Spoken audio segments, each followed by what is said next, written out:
Chicago, inverno de 1963. Uma névoa densa cobre as ruas. Uma pequena sala, à meia luz. As cortinas fechadas ocultam do mundo externo o que ali acontece. Escondido entre livros antigos e grimórios encadernados à mão. Um homem chamado Richard Ducant examina páginas manchadas de anotações pessoais, enquanto ao longe, em outro cômodo da casa, sua filha observa em silêncio. Recortes de sigilos demoníacos, listas de entidades, relatos de experiências rituais à margem da tradição oculta. Uma atmosfera carregada, não de mistério vazio, mas de expectativa.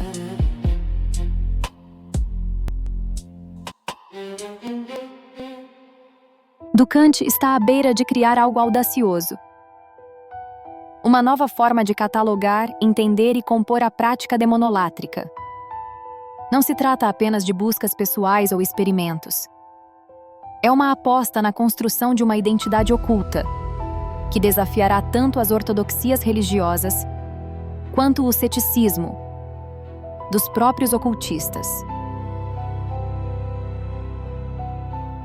Bem-vindos a Pandaemonium. Nas profundezas mais escuras dos oceanos primordiais, habita uma entidade que ecoa através de milênios. Uma serpente colossal, um dragão das águas, um demônio das emoções, um guardião do vazio. Seu nome atravessou civilizações, transformou-se em mitos, foi registrado em textos sagrados, condenado por teólogos, e finalmente ressurgiu nas práticas ocultas modernas como uma das forças mais poderosas da demonolatria contemporânea. Prepare-se para uma viagem ao âmago do subconsciente humano. Esta é a Odisseia de Leviatã.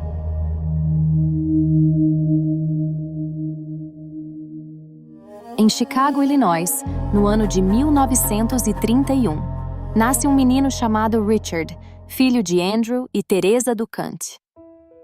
Ao contrário da maioria das crianças americanas criadas em lares católicos ou protestantes, Richard é educado em uma tradição muito mais antiga, muito mais obscura.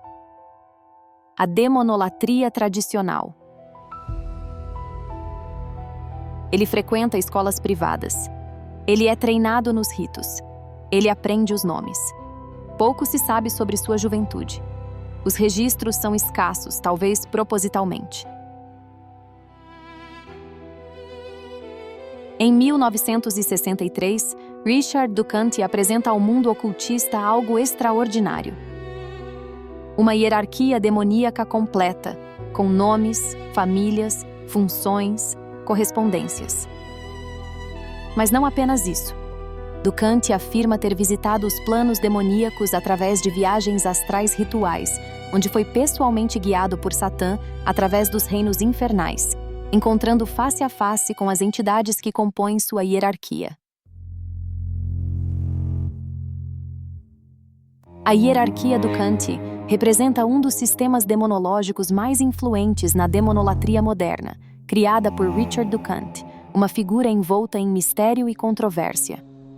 Para ser mais exata, segundo registros, Richard Ducant nasceu em 1930 na Pensilvânia, numa família já envolvida com a demonolatria há gerações.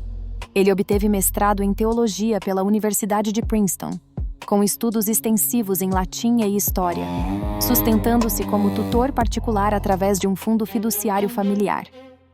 É importante notar que Richard Ducant é muito provavelmente um pseudônimo usado para proteger sua família, enquanto escrevia seus grimórios, que continham história e práticas familiares. Muitos pesquisadores acreditam que os grimórios contêm práticas e misticismo familiares transmitidos de geração em geração entre demonólatras. Em 1963, Ducant estabeleceu sua hierarquia demoníaca completa, incluindo demônios femininos além das figuras comuns como Lilith. Algo revolucionário para a época. Ele alegava ter desenvolvido um método ritual que lhe permitia viajar aos planos demoníacos, onde registrava descrições físicas dos demônios conforme era apresentado a eles. Em 1967, junto com membros do sacerdócio demonolátrico Delaney, Purswell, Linton e Willett, iniciou a Guild of Demonolatry inicial, oficialmente estabelecida como Shadow Guild of Demonolatry, a Guilda das Sombras da Demonolatria. A conhecida por alguns aqui como a SGD, em 1968, com mais de 50 membros. Richard Ducant casou-se com Laura Emery e teve sua única filha, Celinda Tesrian Ducant. Seu zelo pela demonolatria e práticas obscuras levaram ao divórcio em 1968, quando obteve custódia da filha.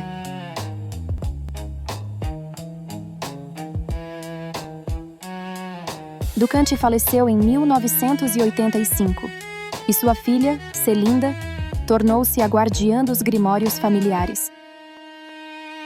Celinda Tesrian Ducant, cujo nome do meio homenageia a demônia Tesrian da hierarquia, mantém sob custódia os grimórios privados de seu pai e se recusa a torná-los públicos.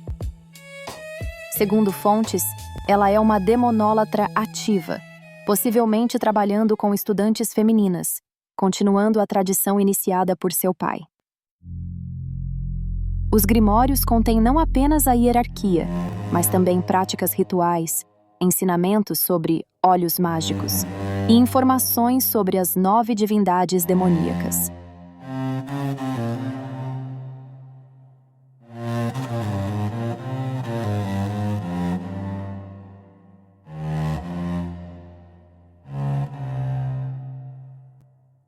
A hierarquia Ducant organiza-se em torno de 9 divindades demoníacas principais, cada uma governando aspectos fundamentais da existência e da magia, e estabelece 13 poderes, que indicam o nível de maestria de um praticante de demonolatria. Os 13 poderes incluem conhecimento, poder, soberania, proteção, destruição, transformação, manifestação, sabedoria, escuridão, controle, cura, caos e deificação. Ou melhor, autodeificação. Entre os muitos nomes sussurrados nas sombras das 9 famílias, figuram entidades como Lucifuge, Agaliarept e Svengali. Ao lado do próprio Lúcifer, do temido Abaddon e da mestra da feitiçaria Delepitore.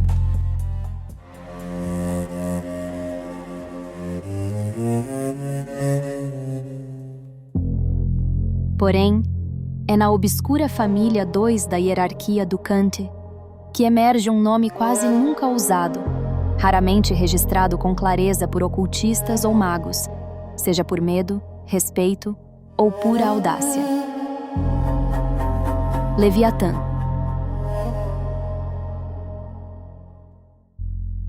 Leviatã ocupa a posição central na família 2 da hierarquia, ao lado de Luitian, o conselheiro, e Sonelion, a demonesa do ódio. Na gnose de Ducant, Leviatã é mencionado como um elemental da água, mas não apenas isso.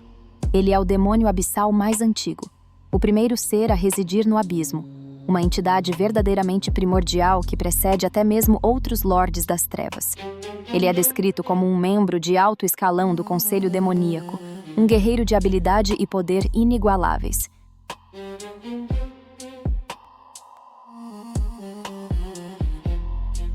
No entanto, essa entidade transcende tais definições.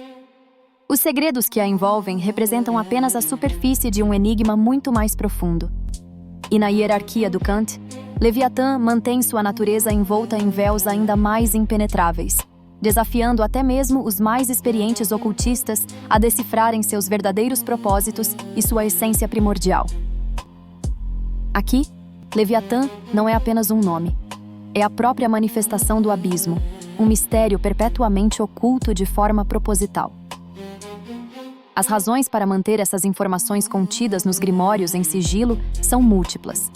Eles contêm práticas demoníacas, rituais e hierarquias passadas de demonólatras para demonólatras, com possível misticismo e mistérios familiares dentro deles. Além disso, não é certo que publicá-los fosse a vontade de Richard Ducant.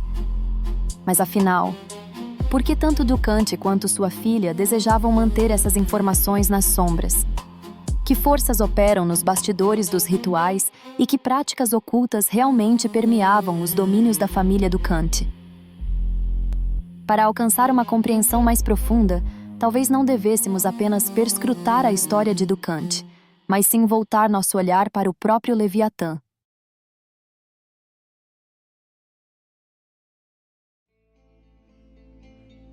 O epicentro oculto em torno do Leviatã está intimamente ligado ao elemento água, representando vínculos emocionais profundos, os ciclos da semente. Fertilidade, união, laços espirituais e iniciáticos. É frequentemente invocado em ritos de passagem e iniciação. Mas as raízes do Leviatã remontam a tradições muito mais anteriores, até mesmo ao cristianismo medieval. O Leviatã é uma das entidades mais complexas e multifacetadas da demonologia ocidental, evoluindo significativamente através dos períodos medieval, renascentista e moderno. Sua transformação reflete as mudanças nas compreensões teológicas, filosóficas e mágicas ao longo dos séculos, passando de um monstro primordial a um símbolo sofisticado de caos, inveja e poderes aquáticos. As raízes do Leviatã remontam à mitologia mesopotâmica, particularmente no ciclo babilônico de Baal. Encontramos Litan, ou Lotan, uma serpente gigante de 7 cabeças que foi derrotada pelo deus da tempestade Baal. Esta criatura primordial representa as águas caóticas do mar, sendo frequentemente imaginada como um adversário direto dos deuses solares e da ordem divina. A tradição hebraica incorporou muitas dessas características, descrevendo o Leviatã particularmente no livro de Jó, onde recebe uma das descrições mais impressionantes e detalhadas de toda a Bíblia. Aqui, o Leviatã é apresentado como um monstro aquático colossal, com escalas impenetráveis, respirando fogo e fumaça, com uma potência que nenhum ser humano ousaria confrontar face a face. No livro de Isaías, é descrito como uma serpente marinha longa, forte, tortuosa e veloz. Há também teorias sugestivas de que o Leviatã esteja associado a Tiamat mesopotâmica, a deusa primordial do caos e do mar salgado na cosmologia babilônica, que representa as forças primordiais anteriores à criação ordenada.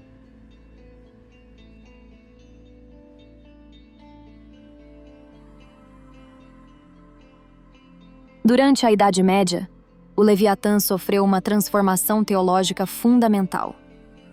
A Igreja Católica não apenas reinterpretou a criatura bíblica através de uma lente cristã, mas a demonizou completamente.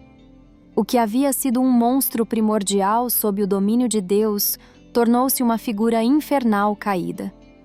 Neste período, o Leviatã foi integrado à estrutura dos 7 príncipes infernais, sendo associado especificamente ao pecado da inveja.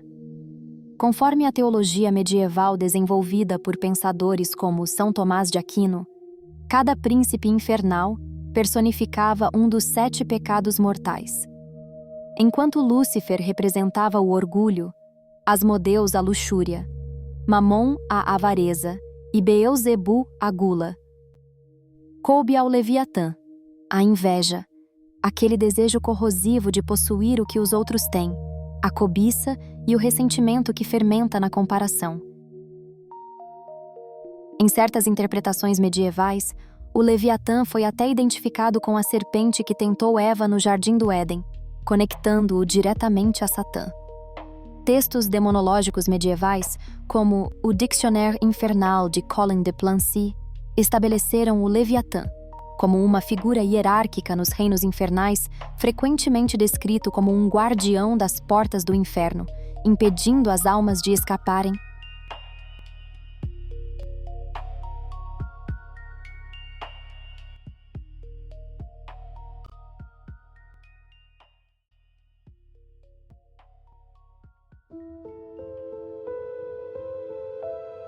Os grimórios medievais, particularmente aqueles derivados do Testamento de Salomão, um texto pseudepigráfico.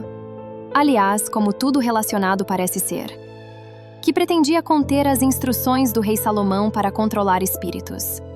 Frequentemente mencionavam o Leviatã entre os demônios que poderiam ser conjurados e controlados. No Testamento de Salomão, não há referências ao Leviatã como uma entidade que poderia ser invocada através de rituais apropriados, embora fosse reconhecida como extremamente poderosa e perigosa.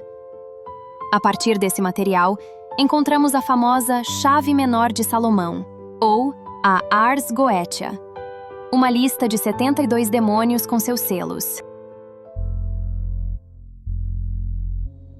O período do Renascimento marcou uma transformação crucial na compreensão do Leviatã dentro das práticas mágicas ocidentais. Durante este período, emergiram os grandes grimórios, textos mágicos sistemáticos que organizavam o conhecimento demonológico de forma estruturada. A Chave Menor de Salomão, compilada no século XVII a partir de materiais muito mais antigos, não figura o Leviatã entre esses 72 demônios nomeados especificamente na Goetia. Ele existe em uma hierarquia paralela dentro da tradição grimórica renascentista. Heinrich Cornelius Agrippa, uma das figuras mais influentes do Renascimento mágico, em sua obra De Oculta Filosofia, apresentou um sistema abrangente de correspondências mágicas que incluía entidades demoníacas como forças naturais e celestiais passíveis de compreensão racional. Embora Agrippa tenha focado principalmente em magia angélica e teúrgica, condenando explicitamente a Goetia, sua estrutura sistemática de correspondências astrológicas, elementares e numéricas, viria a influenciar profundamente como Anton LaVey, fundador da Igreja de Satã, compreenderia o Leviatã posteriormente.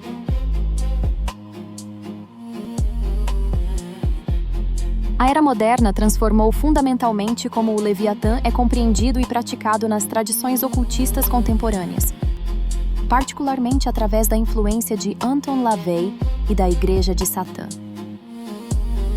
No Satanic Bible, de 1969, LaVey estruturou os demônios em uma hierarquia de 4 príncipes coroados do inferno, alinhando-os com os 4 elementos e direções cardinais.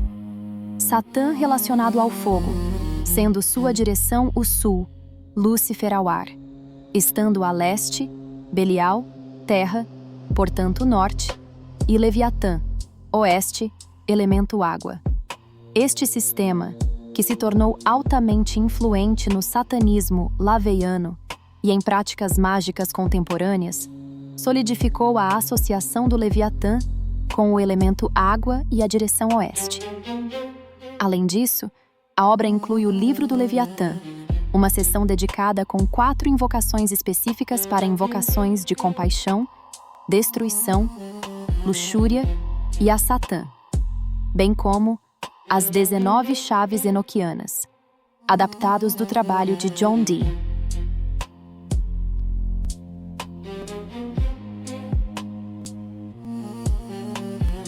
Neste contexto moderno, em especial no satanismo laveiano, amplamente mais simbólico e ateu do que literalmente crede em entidades demoníacas, o Leviatã representa forças psicológicas da psique humana, particularmente o inconsciente, o irracional, o oculto e as emoções subliminares. A magia satânica, laveiana, é fundamentalmente uma exploração das dimensões sombrias da natureza humana, e o Leviatã, nesta leitura, simboliza a disposição em abraçar o irracional e transcender as construções sociais repressivas. Na Left Hand Path, Caminho da Mão Esquerda, contemporânea, que abrange desde o satanismo, magia demoníaca e até práticas de magia caótica, oferece interpretações ainda mais diversas e sofisticadas do Leviatã. Na magia caótica, e quando digo caos aqui é a magia original e não a que ela se tornou, e nas práticas do Caminho da Mão Esquerda modernas, o Leviatã é frequentemente reconfigurado como uma força de libertação e destruição criativa. Mais do que um símbolo meramente destrutivo, o Leviatã passa a representar o caos como potencialidade, não apenas como destruição. Esta reinterpretação reflete filosofias gnósticas anteriores.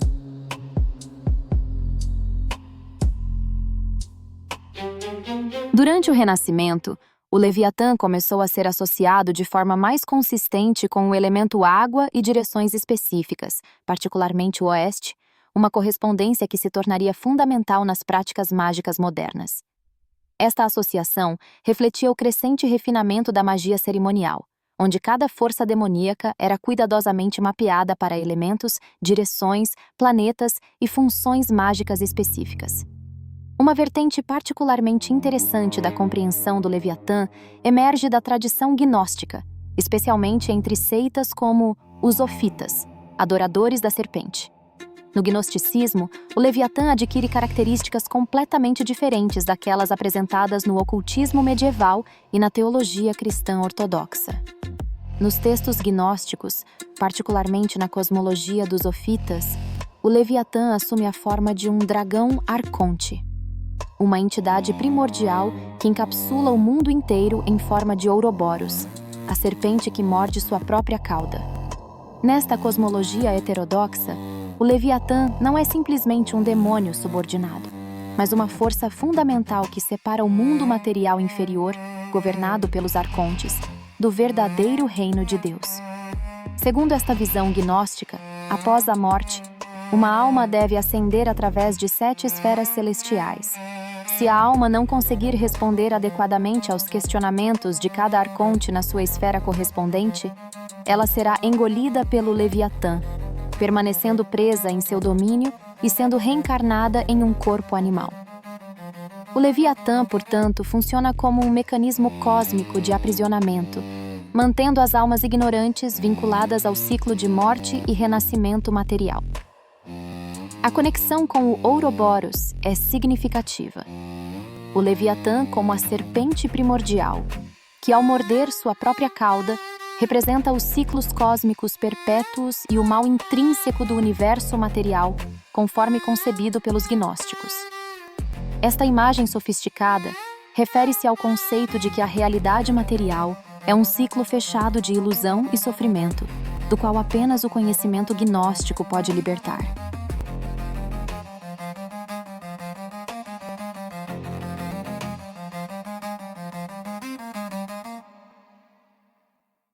E então, pela determinação da primeira ordenança, o grande Altades, de triplo poder, um dos 3 de triplo poder, voltou-se contra Sofia no 13º éon, para compelir que ela olhasse para as regiões inferiores. Ele desejava que ela contemplasse ali o seu poder de luz, com rosto de leão, que o desejasse, descesse até esse lugar, e assim tivesse a sua luz tomada. Depois disso, Sofia olhou para baixo e viu o poder de luz dele nas partes inferiores, sem saber que pertencia ao Altades de triplo poder.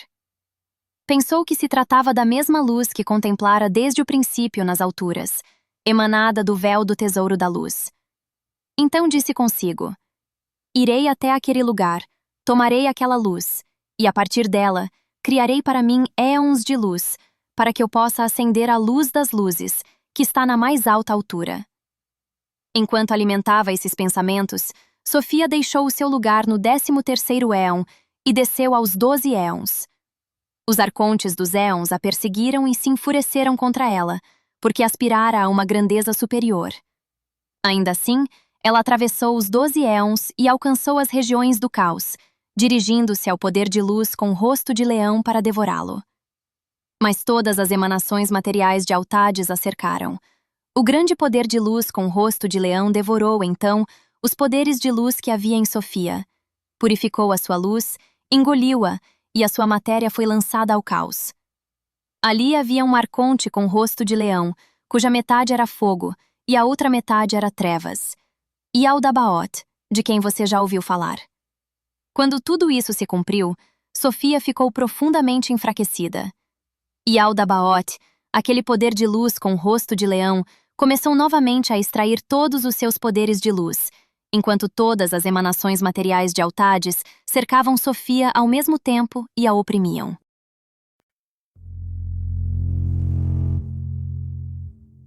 O Leviatã é de fato concebido na tradição ofita como uma entidade primordial em forma de dragão arconte que envolve o mundo inteiro em uma configuração de Ouroboros.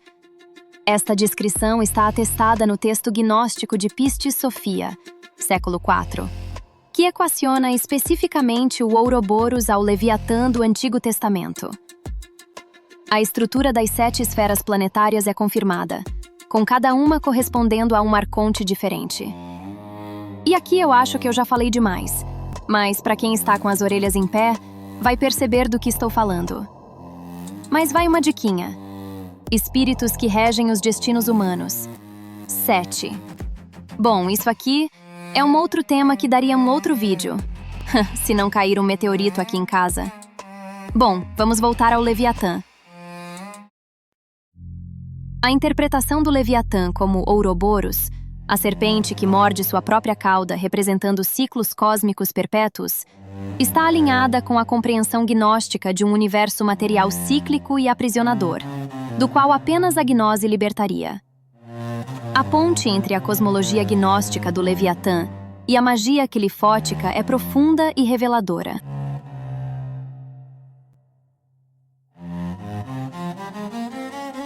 Na magia clifótica ocidental, o Leviatã é entendido como o oceano caótico primordial no qual as clifotes flutuam. Este conceito forma um paralelo extraordinário com a visão gnóstica.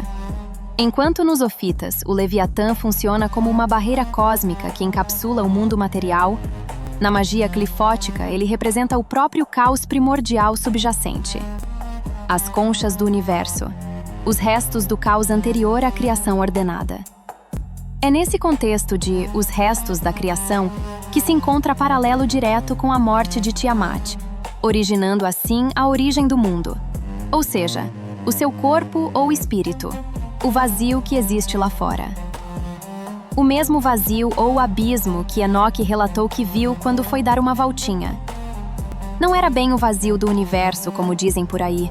Bom, na verdade também, mas não é como pensamos. Para entender isso, aqui vai horas de leituras Lovecraftianas. Mas Lovecraft é ficção, então... O que importa é que essa dinâmica é fundamental. O Leviatã gnóstico contém o mundo material aprisionador, enquanto o Leviatã clifótico permeia as clifas como o caos energético que alimenta a possibilidade de transformação. Ambas as visões tratam o Leviatã não como um demônio subordinado, mas como uma força cosmogônica fundamental.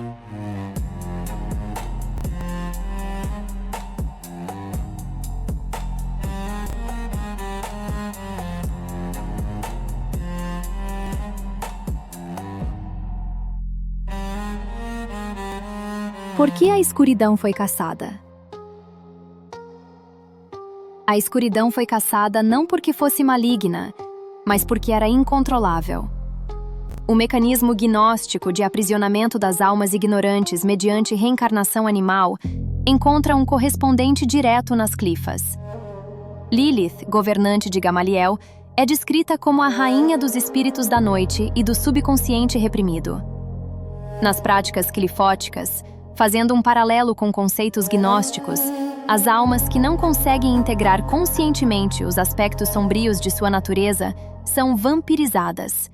Esvaziam-se de energia e permanecem presas a, digamos, ciclos de reencarnação. Onde o gnosticismo antigo descrevia almas engolidas pelo Leviatã e reencarnadas em corpos animais por falta de conhecimento, a magia clifótica contemporânea descreve almas presas aos ciclos de Lilith por falta de vontade e integração da sombra. Lilith é a lua. É ela quem decide quem sai ou não de Malkuth. Um conceito notavelmente paralelo. Em ambos os casos, a causa do aprisionamento é a ignorância de uma verdade oculta. Aqui reside a divergência crucial e reveladora. Enquanto o gnosticismo antigo apresentava o mundo material e seus guardiões, arcontes, Leviatã, como aprisionadores do qual se deveria escapar pela gnose ascendente, a magia clifótica oferece uma via de transformação através da descida consciente. Por que a escuridão foi caçada? Veja, O que você acha que existia antes entre Tifereth e Keter? Aqui reside o abismo e, só para deixar claro, mais uma dica: não existe nada ali, mas deveria. Nada nesse lugar é aleatório. Se tem alguma coisa faltando é porque aconteceu algo. Esse evento é o que eu, e claro, não a única, mas gosto de chamar particularmente de desequilíbrio cósmico. Atravessar esse lugar, se podemos chamá-lo assim sem preparo, é como se atirar de cabeça num buraco negro sem paraquedas. Seu ego será esmagado e você será aniquilado no caos absoluto.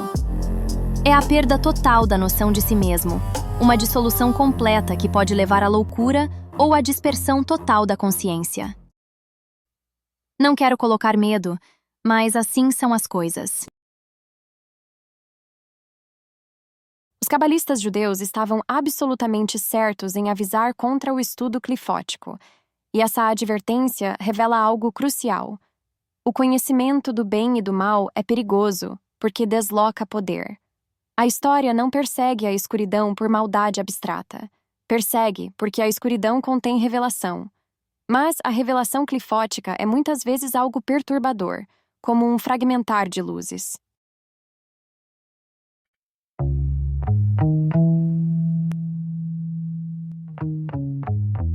Stephanie Connolly é a autora de The Complete Book of Demonolatry e outros trabalhos fundamentais da demonolatria moderna.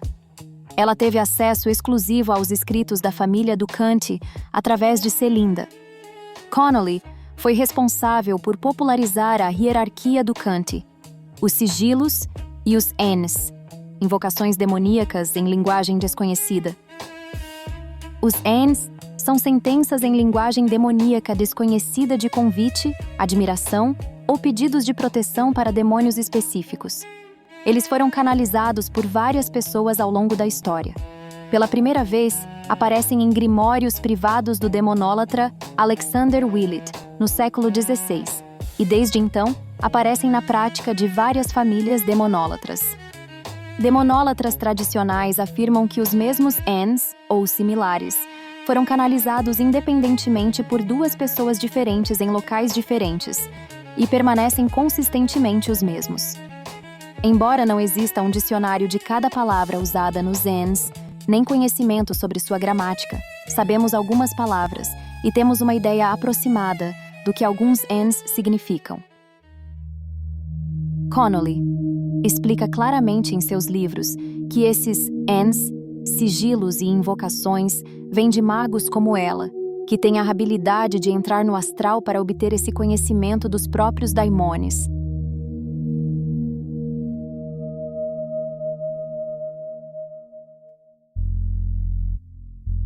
Entrar no astral para obter esse conhecimento dos próprios daimones.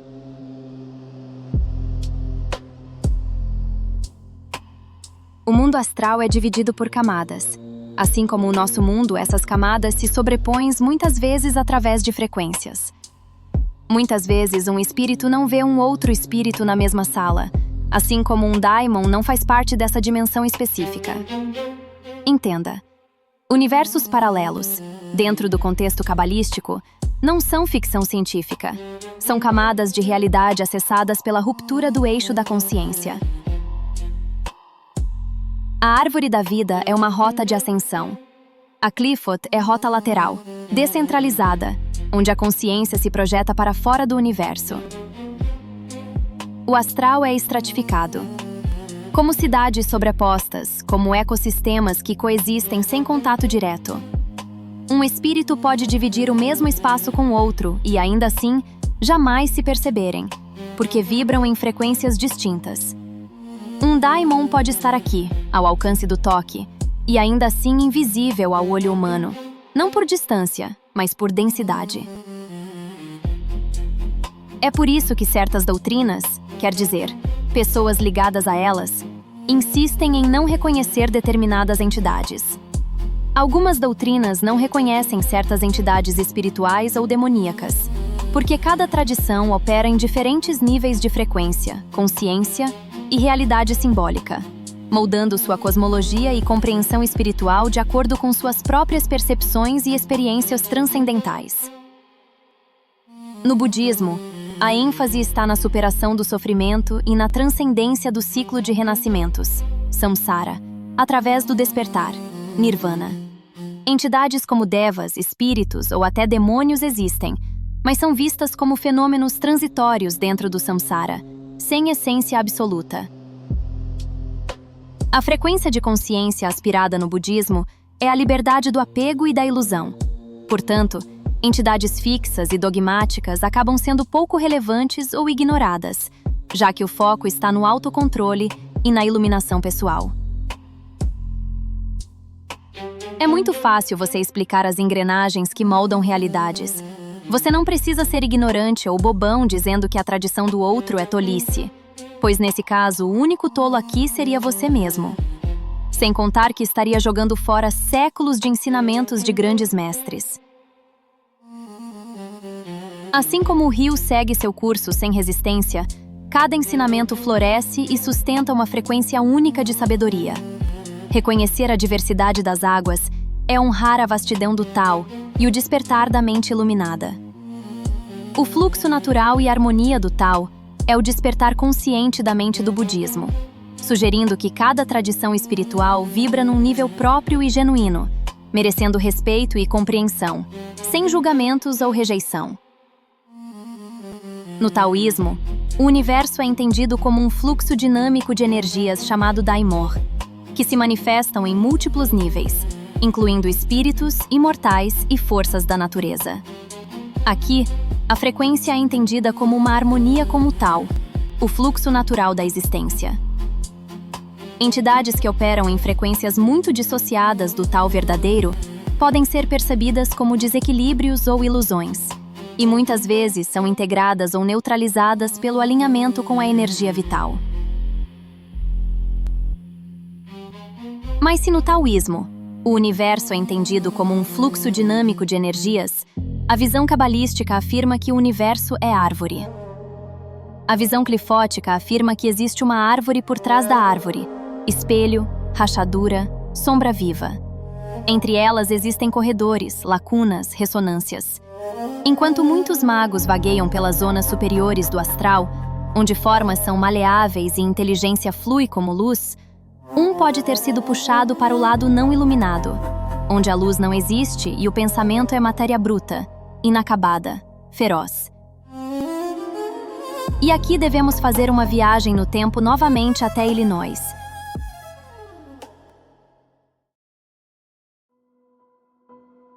Nos anos 1960, ecoando as inquietações de uma era fascinada tanto pelo progresso quanto pelo oculto, Richard Ducant surgiu como uma anomalia. Enquanto muitos buscadores espirituais almejavam apenas as esferas luminosas, ele talvez por ousadia, acaso ou chamado ancestral, permitiu-se ouvir o sussurro da sombra. Na quietude de seu pequeno círculo familiar, Ducant começou a registrar experiências que fugiam do comum. Não eram visões diáfanas ou arquétipos etéreos, eram encontros tangíveis, densos, quase materiais. Ali, entre os campos e cidades do interior de Illinois, ele afirmava ser conduzido, em estado de consciência alterada, até regiões onde o pensamento adquire peso e as formas são compostas do que resta quando a luz se retira. Seus relatos narram descidas, não ascensões, expedições a paisagens abissais, corredores que serpenteavam por detrás da árvore, onde a realidade parecia pulsar como carne viva e as vozes dos habitantes soavam antigas, indiferentes ao mundo humano. Mas para Ducant, esse inferno nunca foi um simples lugar de punição ou perdição. Era um reino com leis próprias, hierarquias, famílias, personagens e histórias. Poucos nomes evocam tanto mistério e controvérsia no mundo da demonolatria quanto Richard Ducant. Sua biografia é envolta em sombras, e não apenas no sentido figurado. Informações pessoais, como data e local de nascimento, ou até mesmo seu nome verdadeiro, foram por muito tempo desconhecidas, cuidadosamente protegidas por trás do pseudônimo escolhido para resguardar a si mesmo e, principalmente, sua família das consequências de suas práticas ocultistas. Essa precaução não era infundada. A comunidade esotérica e religiosa via como abominável a adoração aberta aos demônios. Apesar do véu de mistério, sabemos, por relatos registrados em obras como Modern Demonolatry, de Connolly, que Ducante nasceu nos Estados Unidos, cresceu em famílias já envolvidas com o ocultismo e teve contatos, durante a juventude, com nomes históricos do esoterismo, entre eles, o próprio Aleister Crowley. Formou-se em teologia por Princeton e dedicou-se de corpo e alma à demonolatria tradicional. Seu entusiasmo era tamanho que acabou por custar-lhe inclusive seu casamento e gerou rupturas familiares profundas. Na década de 1960, Ducante afirmava ter desenvolvido um método ritualístico que lhe permitia viajar aos planos infernais. Nessas incursões de consciência alterada, guiado pelo próprio Satã, ele dizia observar e registrar, em detalhes, a aparência e energia de cada entidade demoníaca. Não se tratava de simples meditação ou imaginação. Ducante relatava verdadeiras expedições astrais, nas quais era apresentado a demônios jamais descritos nos grimórios clássicos. Em suas palavras, viu o inferno não como mito, mas como reino concreto, com paisagens, famílias e leis próprias.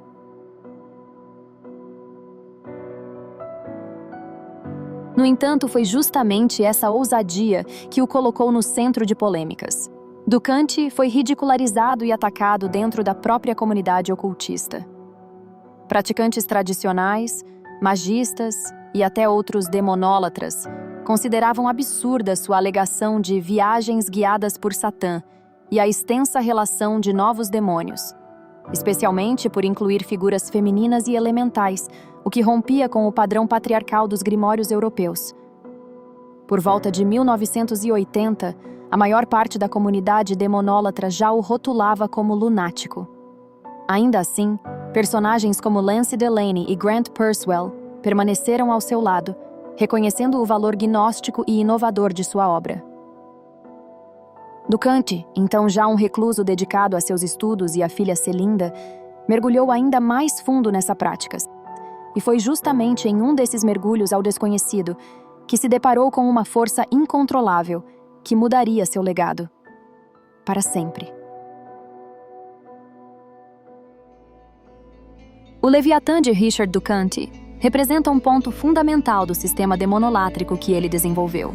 No sistema Ducante, Leviatã está intimamente ligado ao elemento água, representando vínculos emocionais profundos, os ciclos da semente, fertilidade, união, laços espirituais e iniciáticos. É frequentemente invocado em ritos de passagem e iniciação. Leviatã simboliza a força primordial das águas, um dragão do caos ligado ao inconsciente, às emoções profundas e às transformações internas. É evocado em ritos de iniciação e renascimento, marcados em datas específicas como 2 de maio e 21 de setembro, quando se realizam cerimônias de vínculo, colheita emocional e renovação de votos. Leviatã pode ser masculino, feminino ou andrógeno, refletindo a flexibilidade do arquétipo em sua essência mística. A hierarquia criada por Ducante foi integrando nomes extraídos de vários grimórios antigos, formando um panteão pessoal no qual Leviatã ocupa lugar destacado como guardião das águas e dos ciclos iniciáticos. Seus poderes envolvem proteção ritualística, potencialização do autoconhecimento, cura de traumas emocionais e a função de abrir, proteger e fechar portais em cerimônias esotéricas, especialmente os ligados aos ciclos naturais. Leviatã trabalha em sinergia com outras entidades da hierarquia Ducante, como Lúcifer e Belial, formando uma estrutura simbólica que equilibra os elementos e forças espirituais. Ducante disse ter desenvolvido um sistema ritualístico e meditativo que lhe permitiu viajar conscientemente aos planos infernais, onde via o inferno não como mito, mas como um reino concreto com seus próprios ecossistemas, entidades e leis. Nessas jornadas, Leviatã apareceu como uma força primordial das águas, não apenas um demônio, mas um guardião dos portais entre mundos emocionais e espirituais, responsável pela transmutação das energias densas e a cura interna profunda. Essa experiência gnóstica reformulou a demonolatria tradicional ao incluir não só demônios patriarcais, mas energias femininas e elementais, refletindo um equilíbrio entre forças que excedem a dualidade simples do bem e do mal. Leviatã, segundo Ducante, é um eixo espiritual que reúne o poder mítico das águas com a experiência pessoal do ocultista no mundo inferior. Ele é uma entidade que exige respeito e disciplina porque é fonte de poderes que podem curar profundamente, mas também quebra os desafios emocionais intensos. No arcabouço do sistema demoníaco, Leviatã é senhor do abismo e do vazio, um título que denota sua supremacia absoluta sobre os reinos emocionais e subconscientes. Como demônio abissal, possui domínios específicos e extraordinários. Possui entendimento incomparável das emoções. Os demônios abissais naturalmente compreendem a profundidade e complexidade das emoções humanas, permitindo-lhe atuar como guia através de memórias traumáticas dolorosas. Como guardião do vazio, Leviatã pode desbloquear caminhos através dos labirintos da escuridão mental. As jornadas que inspira e abre são transformacionais, se prazerosas, se terríveis. Na comunicação dimensional, Leviatã pode falar diretamente ao invocador ou se comunicar através de sonhos. Possui a habilidade extraordinária de trazer à tona aquilo que está submerso na mente, ajudando a liberar bloqueios internos. Leviatã oferece guia em shadow work profundo e trabalho do inconsciente. Pode ajudar a equilibrar o elemento água e revelar aquilo que está oculto. Possui também capacidade de canalizar a escuridão das profundezas mais sombrias da mente e da alma, para desencadear magia destrutiva poderosa. Pode revelar motivações ocultas, subcamadas de situações complexas e o que impulsiona as pessoas a agir como agem. Para evocar Leviatã, um ser de poder vasto e profundo, é fundamental delimitar um espaço sagrado e cuidadosamente estruturado. O local escolhido deve estar limpo, sereno e isento de quaisquer perturbações, preparando o operador física, emocional e espiritualmente para a jornada que está por vir. O altar onde se realizará o ritual deve ser orientado para o oeste, o ponto cardinal que ressoa com as forças abissais e as águas profundas sob domínio do Leviatã.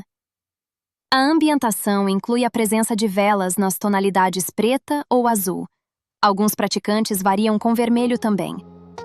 Símbolos que se relacionam com a escuridão misteriosa e do oceano profundo onde Leviatã habita. Para fortalecer a conexão, vestes cerimoniais em preto ou azul devem ser usadas, envolvidas num ritual de unção com óleo sagrado. O aroma do incenso, preferencialmente de calamus, franquicínio, sândalo, copal, lótus e eucalipto, deve preencher o ar, criando um ambiente propício ao contato com o abismo. No altar, deve repousar o sigilo sagrado de Leviatã, desenhado com intenção e reverência, ao lado de uma tigela contendo água do mar ou água com sal marinho, elemento vital e conexão direta com o domínio do demônio.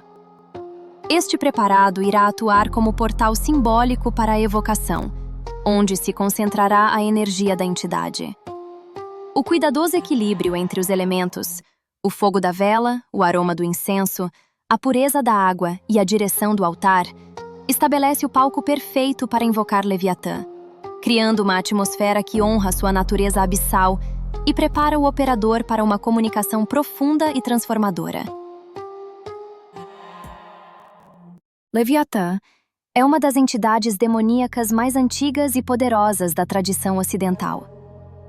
Quando se trabalha com Leviatã no âmbito da magia demoníaca, é comum experimentar uma transformação profunda na percepção espiritual.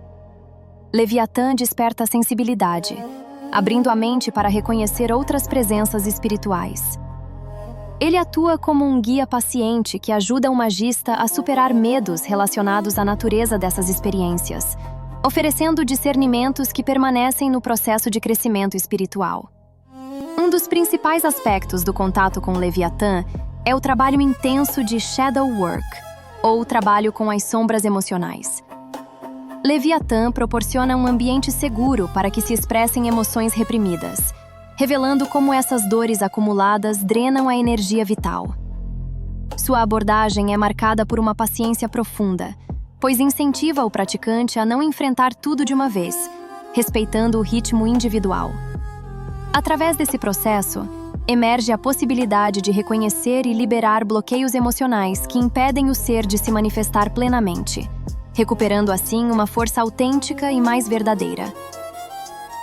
Além disso, a presença de Leviatã pode transformar completamente o espaço espiritual do praticante, criando um ambiente de segurança e proteção energética que se assemelha a um verdadeiro santuário.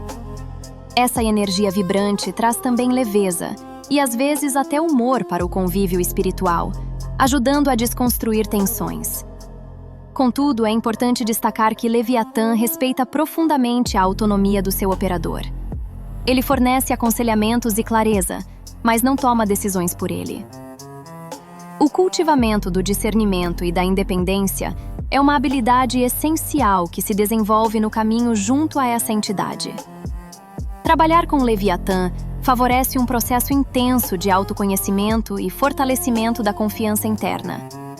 É um convite à descoberta do eu profundo, mostrando quais mudanças e trajetórias o indivíduo deve abraçar para se libertar de limitações e construir o seu próprio caminho espiritual.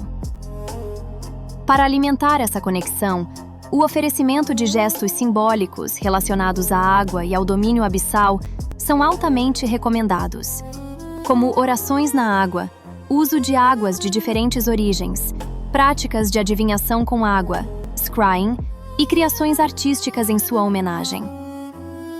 Com comprometimento e respeito, Leviatã revela-se um aliado poderoso na jornada de transformação interior.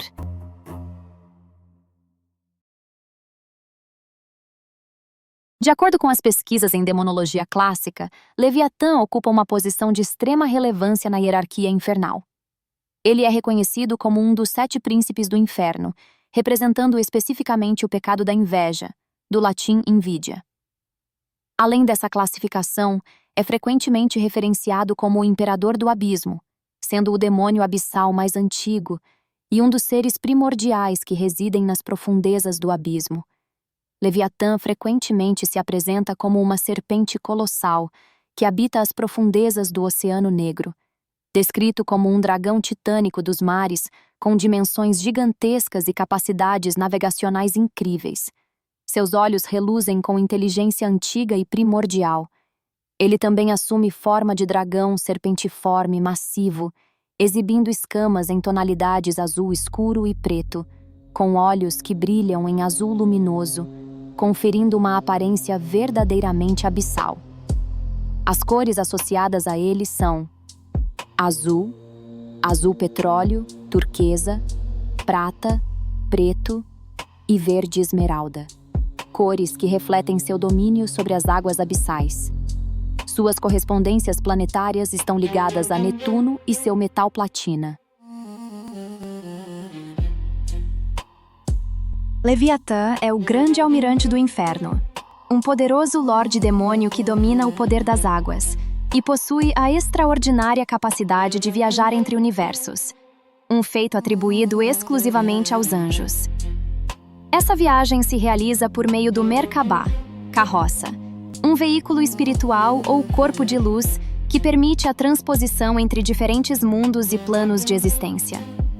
Nessas visões, seres demoníacos ou interdimensionais teriam acesso a corpos de luz, ou energéticos semelhantes, que lhes permitem transitar entre realidades de forma rápida e invisível, explorando diferentes níveis da existência. Isso está de acordo com a ideia de que o universo espiritual é multifacetado, e diversos tipos de entidades podem manipular as energias e estruturas que permitem a viagem interdimensional. No entanto, isso varia conforme a doutrina ou sistema de crença, e o uso desses veículos espirituais fora do âmbito angelical Pode ser visto como transgressor ou corrupto, dentro do contexto cabalístico tradicional, mas é amplamente aceito em abordagens esotéricas.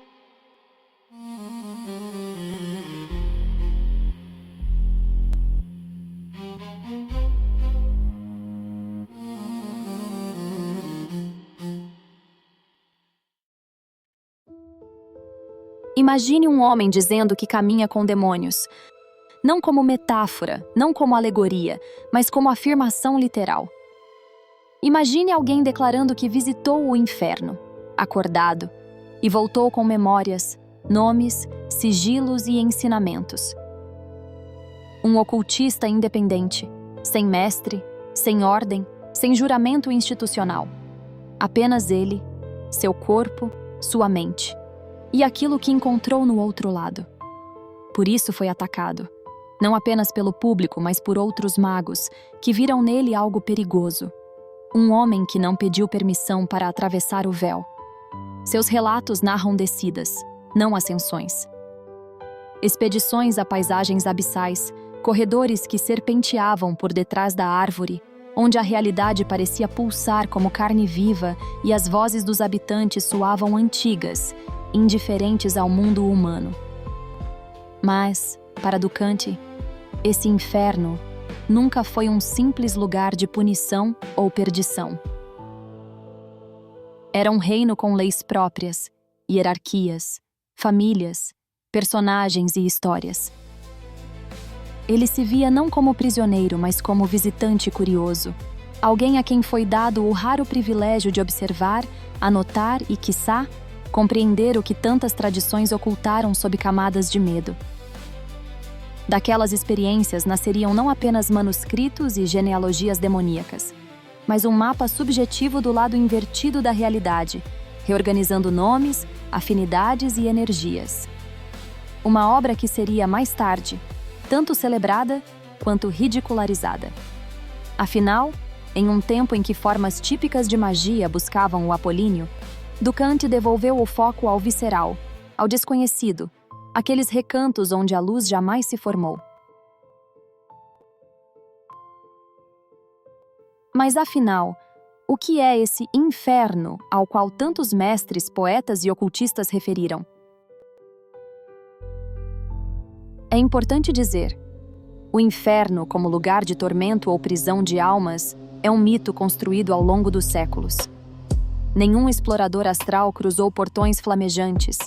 Nenhum magista retornou de um reino subterrâneo minuciosamente mapeado por alguma fé universal. O inferno que assombra o imaginário ocidental é obra, antes de tudo, da arte, da literatura e da religião. Na tradição cristã, ele foi desenhado como espaço de punição eterna, um abismo de fogo alimentado pelas transgressões humanas. Dante Alighieri, em sua Divina Comédia, construiu talvez o mais influente desses modelos. Círculos concêntricos de sofrimento, guardados por demônios e bestas, cada um destinado a um tipo específico de pecador. Não por acaso, muitas das criaturas que hoje povoam o folclore ocultista são vestígios da imaginação literária de Dante e de outros cronistas medievais. Mesmo antes e depois dele, o inferno tomou formas diversas. De Hades a Gehenna, de Sheol a Helheim, cada cultura reinventando o destino das almas que não retornam à luz.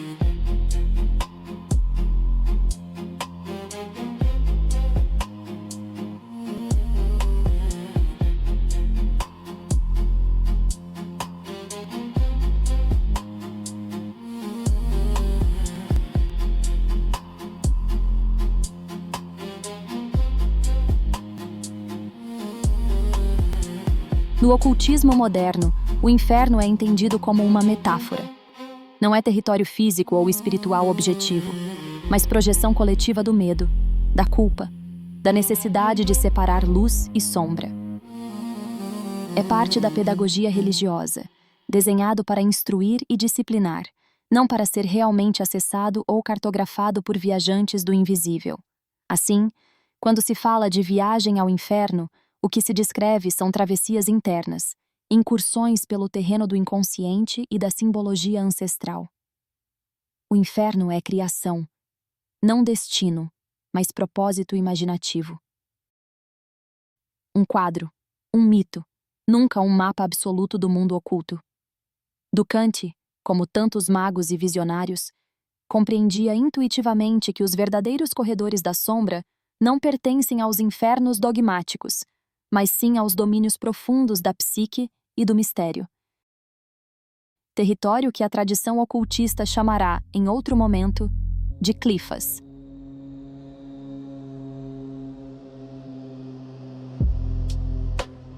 Ao abordar o conceito de inferno nas tradições do oculto, é fundamental perceber como diferentes culturas e sistemas mágicos reinterpretaram e ressignificaram esse reino, longe da visão cristã de punição eterna.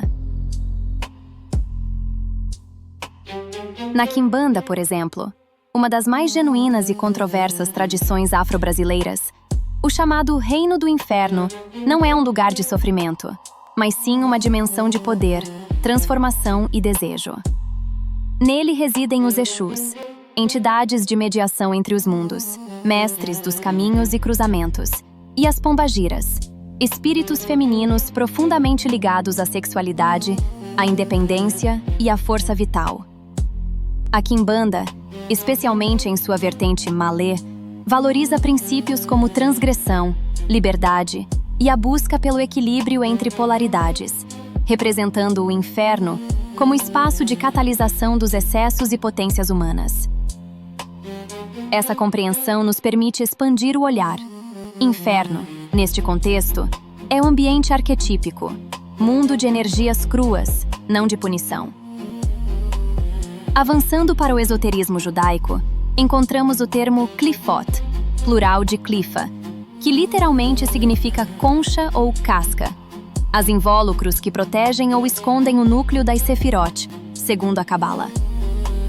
Mas há um detalhe linguístico interessante. No hebraico arcaico, clifa também recebeu o sentido de mulher indecente, ampliando sua carga simbólica para esferas de transgressão e sensualidade feminina. No Grimorium Verum, aparece uma figura singular, Klepot, a dançarina dos véus flamejantes. Na minha análise particular, Klepot é uma djinn feminina ligada à arte da dança, ao domínio do movimento e ao magnetismo do fogo. Apesar de preferir não associá-la a outras classes de espíritos, percebo que a lenda da Aisha Kandisha, a mais famosa das djinnias na tradição marroquina, exerceu influência direta nas etapas de formação das entidades cultuadas nas tradições afro. O islamismo, ao dominar vasta parte do continente africano, imprimiu muito de seu imaginário nos cultos mágicos de suas populações. Entidades ancestrais foram e, por vezes, receberam traços dos gênios árabes. Assim, quando se afirma que entidades afro-brasileiras ou djinnias residem no inferno, não se deve tomar o termo ao pé da letra.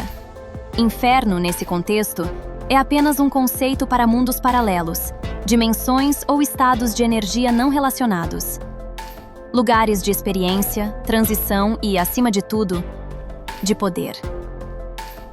Assim, a morada dessas entidades é menos um lago de fogo de puro tormento e mais uma vastidão no abismo de possibilidades. Um universo onde véus, danças e desejos constroem realidades que só podem ser compreendidas por quem, depois de preparar meticulosamente, atravessa as portas do desconhecido.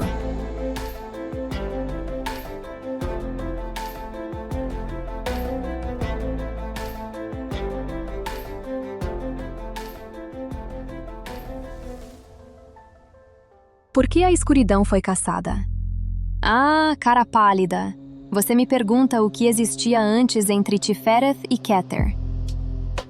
Bem-vindo ao famigerado abismo de Daath, o buraco negro do conhecimento, o lugar menos indicado para um passeio de domingo, onde a queda do Adam Kadmon, o homem primordial, deixou uma cicatriz cósmica, o abismo que separa a luz divina da confusão humana.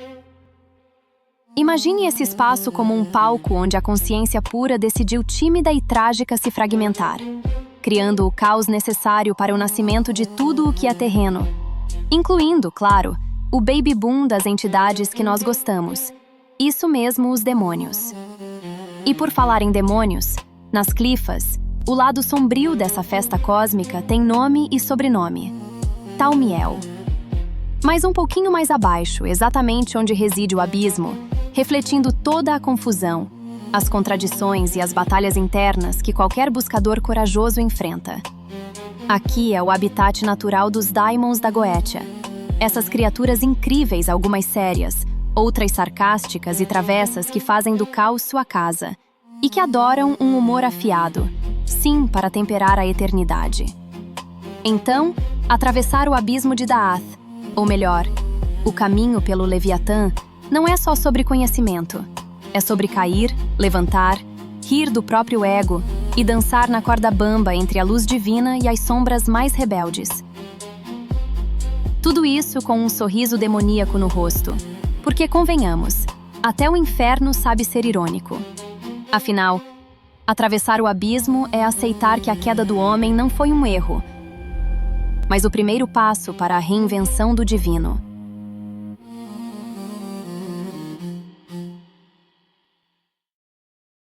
Por que a escuridão foi caçada? A escuridão foi caçada não porque fosse maligna, mas porque era incontrolável. Uma instituição que prospera através do medo, da hierarquia e da verdade revelada não pode permitir que seus fiéis descubram que a vida originária é caótica. Não há ordem natural que justifique submissão. O conhecimento direto é possível. Você não precisa de intermediários para compreender as forças celestiais. A transformação vem da descida, não da ascensão. Você precisa passar pelo inferno antes de subir aos céus, cara pálida. Claro que antes de renascer moldado ou ressuscitado. E sério, isso soa ridículo. Não de dizer, mas de você ter que ouvir isso de mim. Então, domingo, quando for à missa, reclame com seu padre, não de mim. Toda verdadeira mudança passa pelo confronto com o que foi reprimido, com a sombra. Por isso, a Inquisição perseguiu tão ferozmente não apenas hereges, mas alquimistas, astrólogos e magos. Eles possuíam um conhecimento sistêmico que permitia ao praticante produzir realidade sem pedir permissão. A perseguição da magia na Antiguidade e Idade Média foi fundamentalmente uma batalha pelo monopólio do conhecimento espiritual. O monoteísmo abraâmico consolidou-se através da repressão sistemática de cosmologias anteriores que reconheciam multiplicidade de poderes e conhecimento distribuído. Tiamat, na mitologia babilônica, representa o caos primordial generativo, não uma força maligna. Sua derrota marca a imposição de ordem que sacrifica a potência original. A cabala draconiana clifótica reconhece as clifotes não como resíduos, mas como manifestações vivas de conhecimento interdito, onde a transformação verdadeira ocorre. O gnosticismo compreende o pleroma como plenitude paradoxal, o aparente vazio que contém tudo potencialmente. O cristianismo definiu a escuridão espiritual como separação de Deus, replicando a estratégia do demiurgo de tornar a autonomia equivalente ao pecado. A cabala reconhece dois princípios cósmicos paralelos: os princípios matemáticos geométricos, ou seja, ordem, e os princípios fractais caóticos, que nada mais é que criatividade. Era nesse terreno sombrio, de criatividade entre lacunas e ressonâncias, que Ducante construiu sua hierarquia demoníaca. Sua gnose não se baseava apenas em estudo ou tradição, mas em contato direto. Viu o inferno como reino concreto, com paisagens, famílias e leis próprias, escreveu. Tudo registrado nos seus manuscritos que a filha Celinda guarda até hoje. Dizem que, em suas práticas profundas, Ducante atravessou os corredores ocultos da árvore reversa, adentrando a zona onde as formas astralinas não se dissolviam em beleza ou ideal. Entre a ridicularização e a reverência, a história de Richard Ducante nos lembra: a verdadeira gnose custa caro. E talvez, só aos que ousam atravessar os abismos do inferno, sejam revelados seus reis e rainhas.